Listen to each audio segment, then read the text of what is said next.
Yar uwa, idan burinki auren mai kudi, to ki sani kina batawa kanki lokaci ne kawai. Tambaya da ya kamata ki yi wa kanki, shin shi mai kudin yana da muradin aurenki ko kuma ke ce kike son aurensa? Shi fa lokaci ba zaman jiranki yake ba, idan baki sani ba ki sani. Shi mai kudin ba aurenki zai yi ba illa bata miki lokaci, saboda ba ke yake da muradi ba. Lokacin da shekaru suka tafi kika tsufa a gidanku, duk kannanki da ƙawayenki suka yi aure suka barki, a wannan lokacin zaki gane rayuwa ba haka take ba.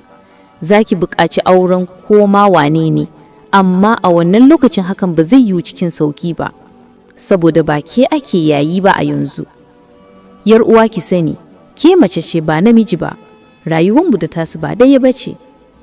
Kar ki ce zaki zaman jiran sai mai kudi ko jiran wanda bai shirya ba. Ki amfani da abin da Allah ya baki, ki roki Ubangiji ya sanya albarka a cikin zaman auren. Daga ƙarshe, tambaya da zan miki anan shine, kin taba ganin wata ta yi asara saboda jiran mai kudi?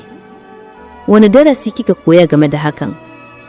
Ni ce taku, Amina Kacalla, daga shafin Manazirci. Ina jiran amsa daga gare ki.